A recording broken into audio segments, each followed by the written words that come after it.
AR. Good afternoon po, Mr. Chair. Good afternoon, AR. Meron sana akong gustong itanong sa iyo during that time nung the last time according to some report,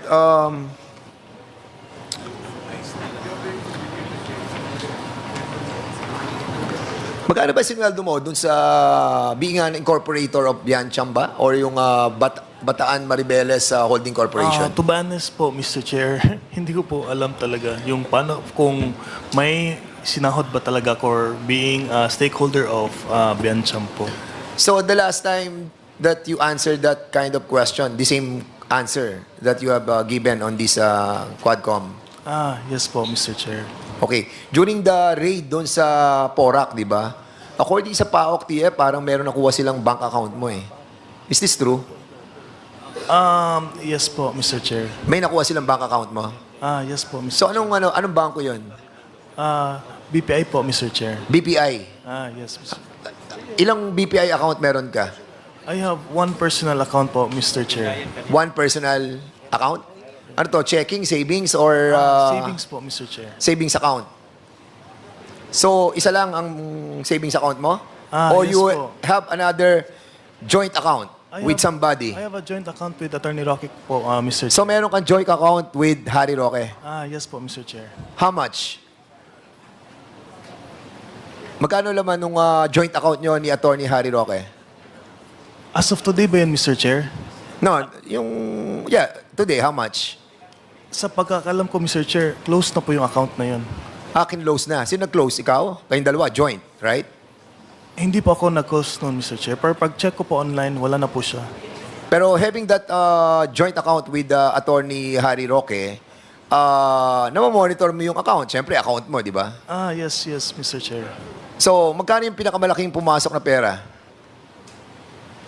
Sa pagkaalala ko kasi, Mr. Chair, that account was used for election po, Mr. Chair. So how much ang pinakamalaking pumasok na pera? Around 3M or more, Mr. Chair. 3M. Yes, Mr. Chair. One Transaction po. transaction. So umabot ng magkano yung account na yon? Alam ko that is the limit, Mr. Chair. Yung pinakamalaki po na deposit. Kasi pag nag-deposit... No, I mean the total, AR. Nung total na pumasok sa joint account nyo, how much? Yun ang hindi ko po masasagot, Mr. Chair. Bakit? Hindi ko po alam if magkano po lahat ang pumasok doon, Mr. Chair. Hindi mo nakikita account mo? Wala kang kopya? Wala kang online account? Hindi mo nakikita yung pasok? You're under oath.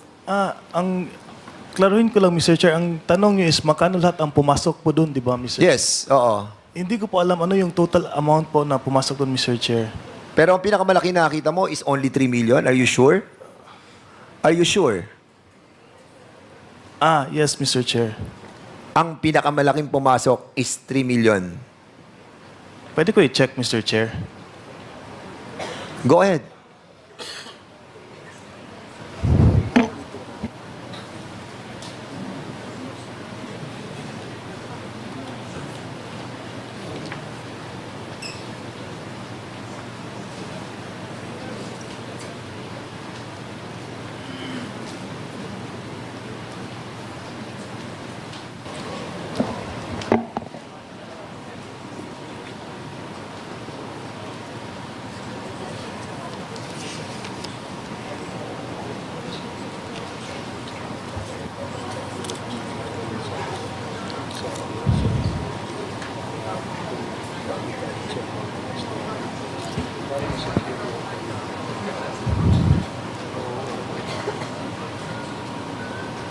Okay, AR? Sa pagkaalala ko talaga, Mr. Chair, 3 million po ang biggest na pumasok doon, Mr. Chair. So, anong tinitingnan mo kanina? Wala kang nakita? Nag-loading pa kasi, Mr. Chair. Nakaka-withdraw ka ba sa account na yan? Yes, Mr. Chair. So, nakaka-withdraw ka? Yes, Mr. Chair. Magkano pinakamalaki na withdraw mo? Around 1.8, Mr. Chair. One withdrawal. Don't worry, AR. You have to be honest. You know why? Yes, around 1.2 to 1.8, Mr. Chair. Alam ko po yun. Yung na-withdraw mo. Yes, Mr. Chair. So marami kang withdrawal na malalaki. Parang once a month yun, Mr. Chair, before. For election purposes naman yun, Mr. Chair. For payroll po ng mga tao po. And why is Attorney Harry Roque allowing you to withdraw that big amount? That is for the payroll po ng election staff po ni Attorney Roque ng election po, Mr. Chair. Election. Yes po, election staff. So, ang sinasabi mo, that amount that was withdrawn by you during election time, are you sure? During election time? Yes, Mr. Chair. Definite ka dyan, ha? Yes, Mr. Kasi pag Chair. nakita natin na hindi election time yan, you're lying, ha? Makita rin, Mr. Chair, na nag-withdraw din ako ng that amount last election po. 1.2 and 1.8. Within those range po, Mr. Chair. Okay. Sige, for that, Mr. Chairman, no further questions for the moment. Thank you, Congressman Fernandez. May Mr. direct... Yes, Congressman Akop, you're ready. May just ask some questions from Mr. De La Serna. Please proceed. Mr. De La Serna, in 2023, ilang beses kayong lumabas ni Attorney Roque? Taruhin ko lang po, Mr. Chair. Out of the country trips po ba yun? Ano? Out of the country trips ba yun, Mr. Yes, Chair? out of the country. Ilang beses kayo lumabas ni Attorney Roque in the year 2023? 6 times po, Mr. Chair. 6. Yes. 6 times in 1 year. Tama? Yes po, Mr. Chair. Pwede po bang sabihin nyo sa committee na ito, ano ang mga dahilan o purpose ninyo kung bakit 6 times po kayong lumalabas ni Attorney Roque The in first trip- 2023? Mr. Chair, the first trip was a trip to Hong Kong po. For sa pagkalala ko, Mr. Chair, yun po yung premiere night ng isang movie po with the Marcos family po, Mr. Chair. Ang second trip po namin in this, Isang movie? yung movie po with ni Senator Amy po, Mr. Chair. May premiere night po sa Hong Kong that time. Okay. Tapos the next trip was a trip to Beijing po, Mr. Chair. Kasama ko po, Anong buwan yung kuwan? April po, Mr. Chair. Sa Hong Kong? Yes. Sa Hong Kong.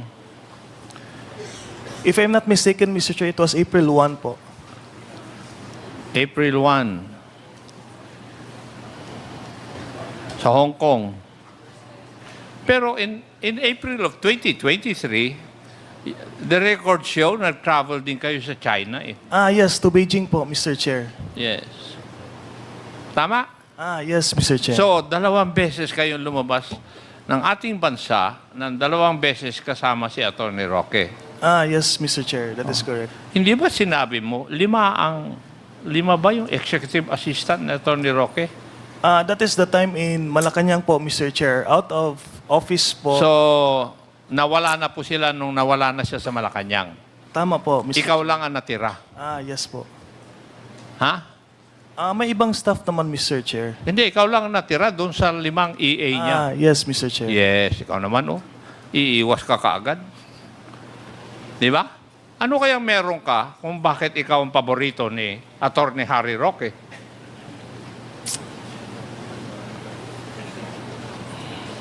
To my answer po, Mr. Chair, is sanay po kasi ako magtrabaho kasama po si Sir Harry po, Mr. Chair. Alam ko po yung medical needs po ni Attorney Roque. Madaming beses na po ako nagbiyahe sa kanya, not only abroad, but also here in the Philippines. Kasama ako sa Cebu, sa Davao, sa Dumaguete, even other parts of the Philippines po. Ako po yung kasama doon, Mr. Chair. Yeah, kasi you traveled to Japan and Singapore in September of 2023.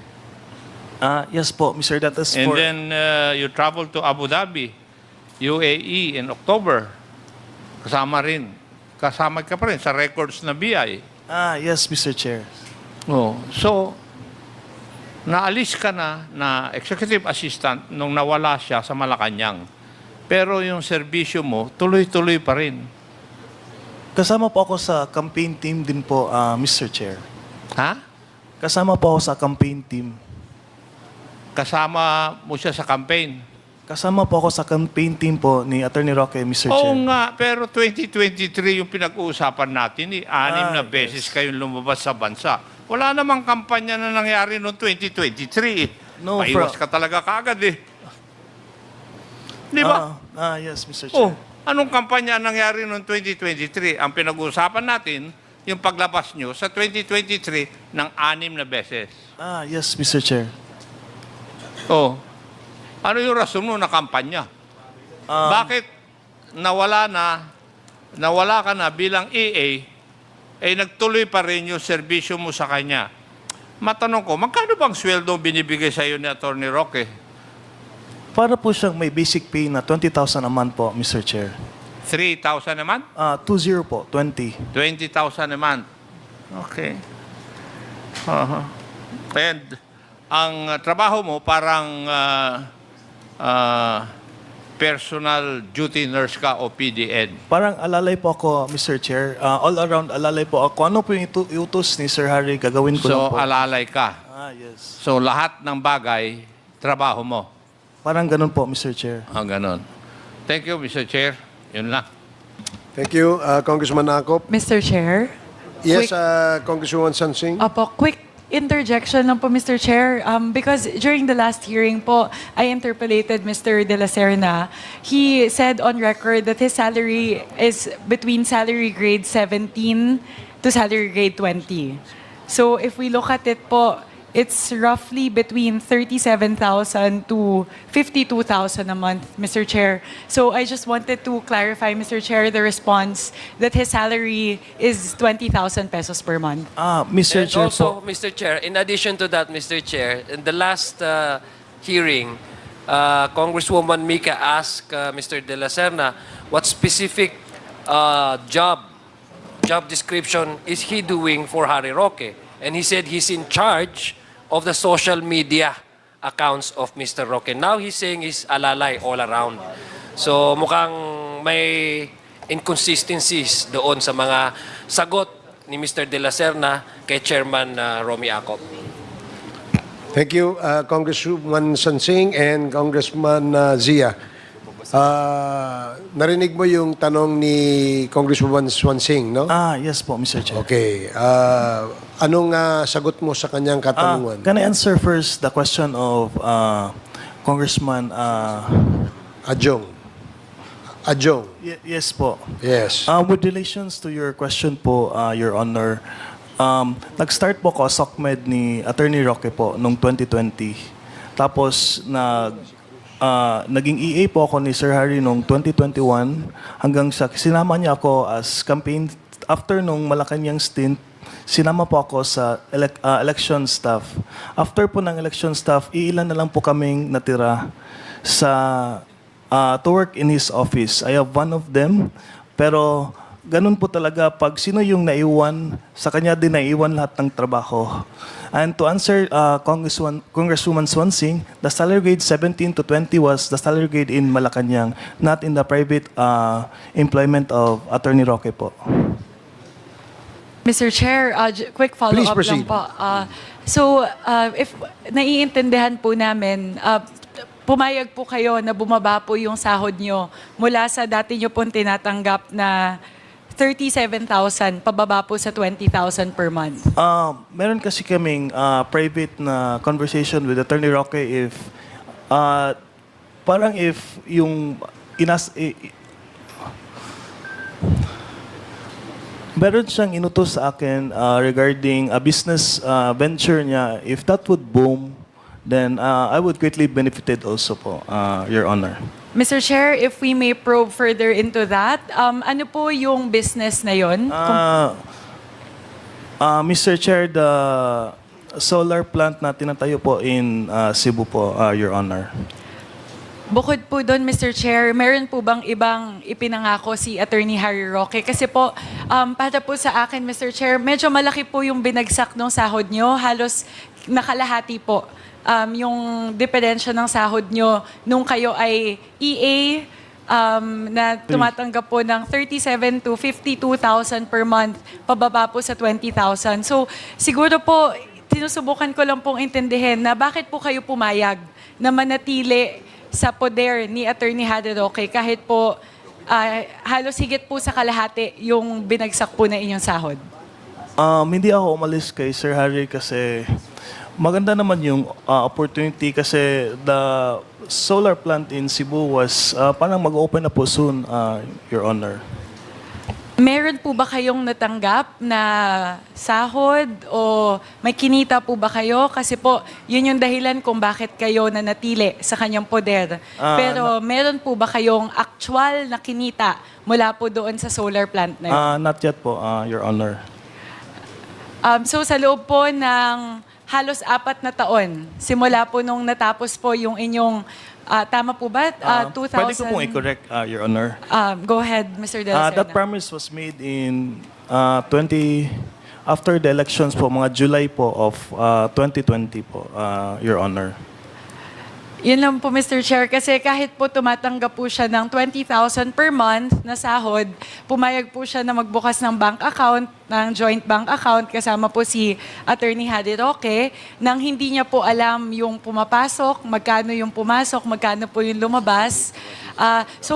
Sorry, Mr. De La Serna, medyo konektado po ito doon sa tanong ko nung nakaraan. Bakit po kayo pumapayag na ganon? Na magbubukas po kayo ng joint account na magkasama, pumipirma po kayo ng mga papel bilang board of directors, bilang nominal stockholder ng Biancham. Siguro po, yun lang po yung sinusubukan kong intindihan. Halos isang linggo na po simula nung nagkausap tayo. Pero pag pinag-iisipan ko pa rin po, sinusubukan ko pa rin pong intindihan, bakit po kayo pumapayag sa mga request po ni Attorney Harry Roque? Siguro naman po, Mr. Chair, Your Honors, hindi man ako ipapahamak ni Attorney Roque po, Your Honor. Yun po yung basis ko to trust Attorney Roque po. Mr. Chair, doon po muna yung tanong ko ngayon. Follow up lang po sa mga katatungan ni Kong Akop. Maraming salamat po. Thank you very much, Mr. De La Serna. Mr. Chair, may Yes, follow up the Congressman question Akop, of with the the indulgence Honorable of Swansing. Congresswoman Sansing. Mr. De La Serna, pumapayag po kayo na magkaroon ng joint account ni Attorney Roque. Yes po, Mr. Chair. Magkano naman ang kinocontribute mo o kinontribute mo initially dun sa joint account ninyo? Wala po akong kinukontribute po doon. Wala ka. Yes, Wala kang nidadagdag dun sa joint account ninyo ni Attorney Roque. Yes, tama po, Mr. Wala. Chair. Pero you're authorized na mag-withdraw. Yes po, Mr. Chair. Yun ang usapan po ninyo. Yes, Mr. Chair. Ganon. Yes po, Mr. Chair. Nalalaman ko lang yan, nangyayari yan sa mag-asawa, mag-ina o mag-ama eh. Di po ba? Di ba yung joint account? Ano sa tingin mo, iho? Hindi ko man po pinapakilaman yung pera po ni Attorney Roque po. Maliban Mr. lang, Chair. kung pinapatago niya yung pera sa iyo. Kasi hati kayo. Halimbawa, 5 milyon, hati kayo, di 2.5 kayo. Ay, hindi, Pero ikaw na mismo umamin na wala kang idinagdag o isinama doon sa joint account ninyo. Yes po, Mr. Chair. Ginagawa lang yan ng magulang doon sa anak eh. Di po ba? O kaya sa kanyang asawa, magjo-joint account sila. Di po ba? Ano sa tingin mo? Inutusan lang po ako, Mr. Chair. Sumunod lang naman po ako. Inutusan ka lang and sumunod ka. Yes, Mr. Kung Chair. sasabihin ba niya, lumundag ka sa bangin, lulundag ka? Ay, hindi naman po siguro, Mr. Chair. Okay. Thank you, Mr. Chair. Thank you, Congressman Akop. Mr. Chair, my apologies. Very quickly lang Okay, po. sige, Just please. 2 questions. Mr. De La Serna, you mentioned a solar power plant na business venture nyo ni Attorney Harry Roque. Meron ka bang stake doon sa kumpanya na yun? No po, Mr. Chair, Your Honor, no stake. Zero stake. Paano siya nangako sa'yo? Anong klaseng kita galing doon sa solar plant? Mangailangan kasi ng tao na mag-supervise on the construction in Cebu po noon, Your Honor, Mr. Chair. Ako po yung taong mag-supervise po doon sana. If you don't mind, Mr. De La Serna, may you please share the name of the solar plant that you're talking about? I'm so sorry po, Your Honor, Mr. Chair. Hindi pa kasi siya nagmamaterialize. Having a case now in Cebu with that, I'm so sorry, I'm not allowed to talk about the case also po, Your Honor, Mr. Chair. Mr. Chair, we're not asking for specifics about the case. Pwede lang po, yung pangalan lang po nung solar plant. Pwede ko i-check, Your Honor. At stockholder po ba si Attorney Harry Roque dun sa Cebu plant na yon? I cannot answer what I do not know po, Your Honor. Opo, yun lang Mr. Chair kasi binabalikan ko lang po kasi nung nakaraang interpellation po, under oath, sinabi po ni Mr. De La Serna, dalawang corporation lang po yung stockholder siya na pinakiusapan po siya ni Attorney Harry Roque. So, kinailangan ko lang alamin, Mr. Chair, baka kasi sakaling board of director din po or stockholder din si Mr. De La Serna sa Cebu Solar Power Plant po na ito. Ay, hindi po, Your Honor, Mr. Chair. Maibibigay niyo po ba, Mr. De La Serna, yung pangalan ng solar power plant?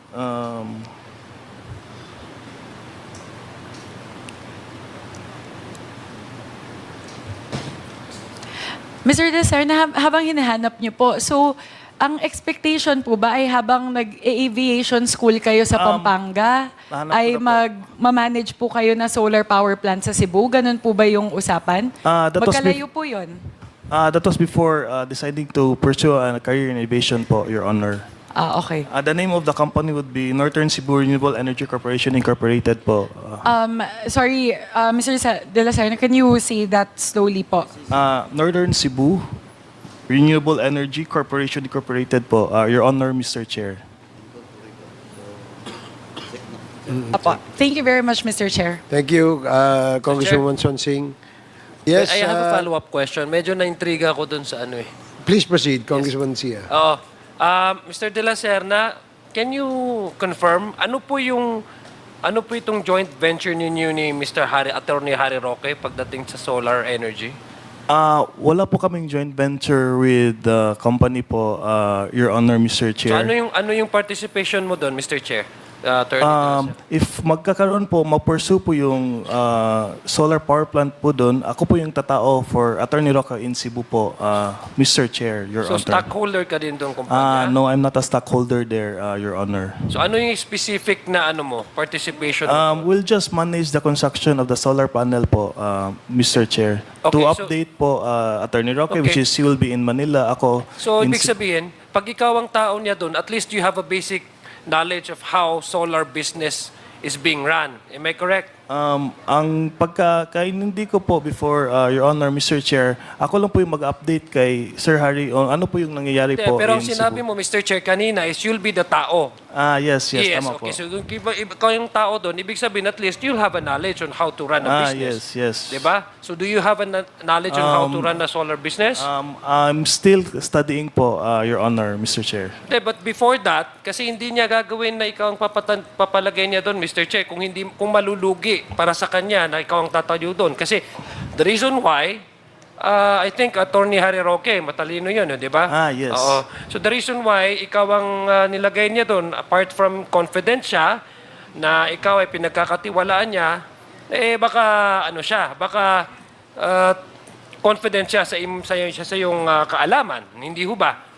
Ang pagkakaalam ko po, Your Honor, Mr. Chair, ang trabaho ko lang po doon is to update Attorney Roque po sa mga but you updates said- po in Cebu. So you said that you'll be the person in charge of the Ito yung sinabi mo, you'll be the person in yes. charge in Cebu to update, not only to update Harry Roque, but you'll be the alter ego of Attorney Roque. Mostly po ng work ko talaga po, Mr. Chair, Your Honor, is to update Attorney Roque po sa mga ventures Sinabi niya mo, po. okay, let me go back to my previous question. Tinanong kita, yes. do you have a basic knowledge? Sabi mo, nag-aaral. So can you please update me, ano yung eksakto na na aspeto ng solar energy ang investa ninyo or alam mong pwede mong i-share sa committee ito? Ang alam ko po, they will be producing floating energy po in Cebu po. Is it generation? Is it distribution? Or do you also involve in transmission lines? Do you Generation po. Generation po. Sa generation. So malaki yan kasi ibig sabihin you'll be Yes. producing energy. So how much is that? Would you know how much is the? Yun ang hindi ko po alam, Your Honor. I'm so sorry. So wala kang alam doon sa paano mo Actually- i-update si Mr. Harry actually, Roque kung wala kang actually- kaalam-alam? Actually po, Your Honor, Mr. Chair, hindi po siya nag-push through po. as of now. What do you mean hindi na push through? Sa nabanggit ko po kanina, Your Honors, Mr. Chair, they're having a case in Cebu. They're having a problem with some stuff po doon. So what year was this? Ang alam ko po, this year? This year po. Last year po pala, Your Honors. 2023. Yes, Your Honors, Mr. Chair. Okay. For now, Mr. Chair, Mr. Chair, may we know the status of Ms. Ong? Would she be available for the questions, for answering questions, Mr. Chair? May we know, Mr. Chair, what's the status of Ms. Cassandra Ong? Apparently, since she's still not here, she's still being checked by the doctor. So, looks like it will take a while, Konzia. So, we may ask questions to other resource persons present. If Congressman Zia is done, Actually, I'm reserving my questions for Ms. for Ong. Congressroom, for Ms. Ong, yes. Ms. Ong, okay. So ako, meron lang akong tanong dito kay Mr. Linsangan at kay Mr. Chua. Nung last hearing, tinanong ka namin kasi meron kang binentang lupa, no? Tama ba? Good afternoon, Mr. Chair. Yung pong pagbebenta ng lupa, Mr. Chair, is authorized representative lang po ako, Mr. Chair. So, authorized representative kanino nung may-ari ng lupa? Yes, Your Honor. Sino po ba ang may-ari ng lupa? Ang may-ari po ng lupa, Mr. Chair, is si Mr. De Mayo, Mr. Chair. Mr. Di Mayo. Yes, Mr. Chair. So, mayroon siyang SPA na Yes. pinirmahan para sa'yo. Yes, Mr. Chair, meron po. Nag-provide ka ba ng kopya ng SPA dito? Yes, Mr. Chair, meron po. Okay.